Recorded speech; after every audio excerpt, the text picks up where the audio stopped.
Apakah setan tidak bisa diusir hanya dengan doa? Mari kita bahas.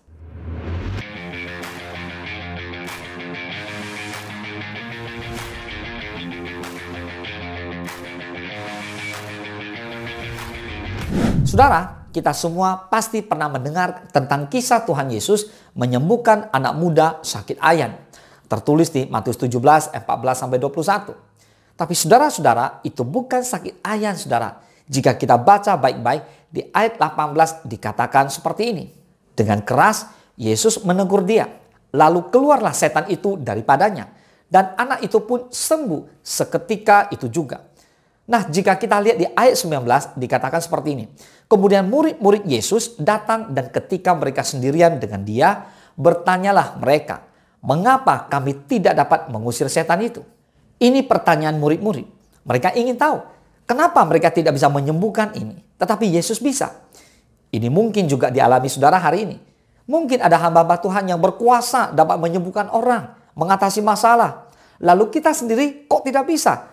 Apa salahnya? Nah, ini dijawab oleh Yesus kepada mereka di Matius 17 ayat 20. Ia berkata kepada mereka, karena kamu kurang percaya. Sebab aku berkata kepadamu, sesungguhnya sekiranya kamu mempunyai iman sebesar biji sesawi saja, kamu dapat berkata kepada gunung ini, pindah dari tempat ini ke sana. Maka gunung ini akan pindah dan takkan ada yang mustahil bagimu. Saudara, lihat baik-baik kuasa iman ini. Jadi saudara, ketika anak itu datang kepada Yesus, maka Yesus hanya menegur, menengking, mengusir dengan keras. Dan setan itu keluar dari anak itu. Mari kita harus memiliki yang pertama, iman. Doa, puasa, hidup kekudusan, semuanya itu benar.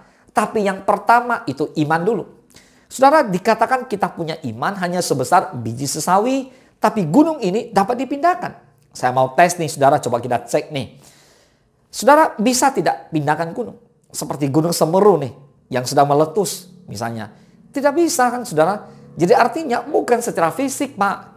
Artinya adalah gunung persoalan, tantangan yang saudara sedang hadapi dan alami hari-hari ini. Tapi mengapa tidak selesai? Nah, Yesaya 58:6 dikatakan, bukan berpuasa yang kukehendaki, ialah supaya engkau membuka belenggu-belenggu kelaliman dan melepaskan tali-tali kuk, supaya engkau memerdekakan orang yang teraniaya dan mematahkan setiap kuk. Sehingga iman itu saudara tidak dapat dipisahkan dari keselamatan jiwa ini. Saudara, jika kita berbicara tentang iman, itu dikatakan dalam Ibrani 11 ayat pertama. Iman adalah dasar dari segala sesuatu yang kita harapkan dan bukti dari segala sesuatu yang tidak kita lihat. Saudara, saat ini Roh Kudus sedang dicurahkan. Katakan amin. Ayo, kita mau sungguh-sungguh memiliki iman yang disertai dengan doa puasa ini. Doa puasa dikatakan di Matius 17, jenis ini tidak dapat diselesaikan tanpa doa puasa, saudara. Jadi setan memiliki tingkatan pemerintah.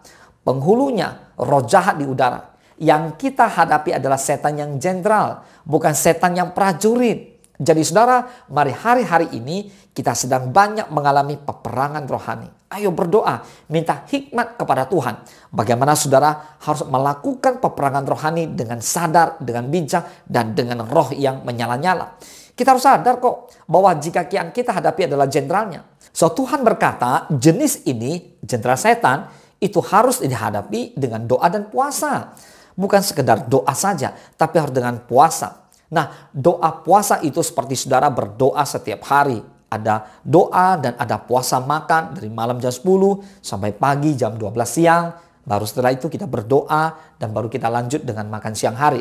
Nah, ini seperti pisau untuk menajamkan apapun. Tapi pisau itu di dapur. Lalu saudara, hari ini saudara pakai keluar. Dan sungguh-sungguh. Karena itu kita harus memiliki dan berkuasa agar pisau dapat ditajamkan lagi saudara. Tidak cukup hanya dengan doa-doa saja. Doa itu membuat pisau tersebut semakin hari semakin tumpul. Tetapi ketika saudara berpuasa, maka pisau itu akan ditajamkan oleh Tuhan kembali. Sehingga lebih efektif dan lebih powerful. Sehingga kita pasti mengalami mujizat yang Tuhan berikan. So, jadi hari ini saudara, jika saudara berdoa dan berpuasa, maka saudara punya pisau yang begitu tajam, yang bisa menghancurkan musuh dan setan. Mari, tidak hanya berdoa, tapi harus dengan berpuasa. Lakukan saudara, nanti saudara akan lihat. Jika pemimpin saudara berpuasa 1 minggu 2 kali, sekarang setiap hari. Sudah biasa saudara, dan itu bergantung pada bagaimana hatimu berbicara. Saat ini saudara harus meminta karunia iman dan karunia Roh Kudus. Kemudian dengan iman itu, saudara dapat menginjak gunung-gunung persoalan. Saudara akan memenangkan banyak orang yang tadinya hampir masuk neraka, so dipindahkan ke surga. Itu karena saudara berdoa dan berpuasa, lalu Tuhan melakukan bagiannya.